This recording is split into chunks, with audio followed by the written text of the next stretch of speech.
আসসালামু আলাইকুম রহমতুল্লাহ।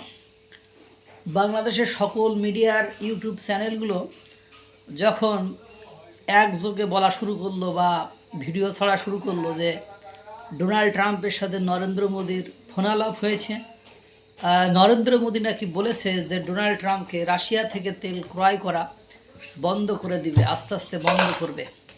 ঠিক আমি সেই সময় একটা ভিডিও ছাড়ছিলাম যে এটা কোনোভাবেই সম্ভব নয়, কারণ রাশিয়া ডিসেম্বর পর্যন্ত তেল বিক্রি করা অর্থাৎ রপ্তানি করা বন্ধ করে দিয়েছে। সেইটাই মানে ও তুরুপের তাস হিসাবে আপনার ডোনাল্ড ট্রাম্প মানে মারতে চেয়েছে বা দেখতে চেয়েছে বা দিতে চেয়েছে। এটা আমি মানে খুব সুন্দর করে ভালো করেই বুঝেছিলাম।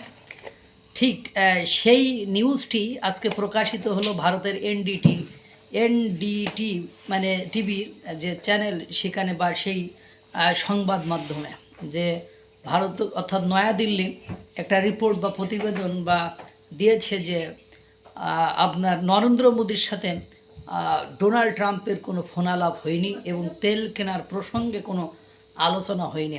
রাশিয়া থেকে যত দেশ তেল কেনে তার মধ্যে অন্যতম হলো ভারত, এবং ভারত কোনো বিদেশি শক্তির কথায় বা বিদেশি শক্তির প্ররোচনায় বা বিদেশি শক্তির কাছে মাথা নত করে যে রাশিয়া থেকে তেল মানে ক্রয় বিক্রয় বন্ধ করে দিবে, এটা এই ধরনের দেশ ভারত নয়। ভারত তার নিজের দেশের জনগণের চাহিদা, জ্বালানি চাহিদা, কৃষকের চাহিদা, মানে স্পেসিফিকভাবে দেশের চাহিদার উপর ডিপেন্ড করে নির্ভর করেই রাশিয়া থেকে তেল ক্রয় করে থাকে।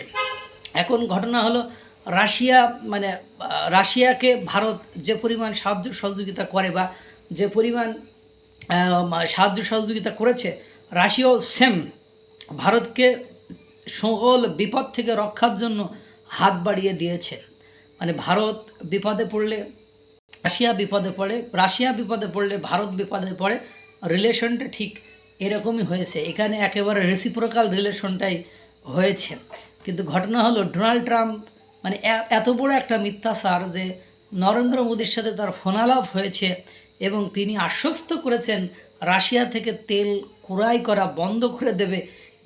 এই ধরনের একটা মিথ্যাচার বিশ্বের মোড়ল রাষ্ট্র বলে দাবি করা সেই দেশের মানে প্রধান অর্থাৎ রাষ্ট্রপতির মুখ থেকে কতটা শোভনীয় হয়। এবং বর্তমান সময়ে ডোনাল্ড ট্রাম্পের যে অবস্থা, যাদের সাথে ওঠা বসা চলাফেরা করছে, তাতে করে ডোনাল্ড ট্রাম্পের কাছ থেকে এর চেয়ে বেশি ভালো কিছু আশা করা যায় না। এবং দেখেন বর্তমান সময়ে ডোনাল্ড ট্রাম্পের যে দেশগুলোর সাথে খুব ভালো রিলেশন, সেই দেশগুলোর কি বাজে অবস্থা, মানে তারা রাজনৈতিকভাবে অস্থিতিশীল, অর্থনৈতিকভাবে ভঙ্গুর, মানে সব কিছু মিলায় মানে তারা কখনো কোনোভাবে সুখী নেই।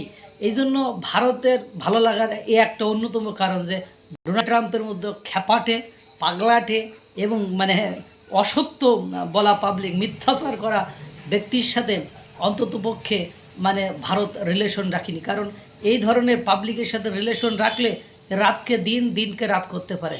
এই যে ক্ষমতা গ্রহণের পরপরই নরেন্দ্র মোদি তার কাছে গেলে কাছে বসিয়ে বন্ধু, এই সেই ক্লোজ ফ্রেন্ড কত কিছু বলল, কিন্তু দিন শেষে যে দেখছেন ওনারও যদি এতই হ্যাডাম থাকে, তাহলে ভারত রাশিয়া থেকে তেল কিনলে যুদ্ধ বন্ধ করতে হবে কেন? রাশিয়া তো তাহলে ভারতের কাছে তেল না বিক্রি করে অন্য দেশের কাছেও তেল বিক্রি করতে পারবে।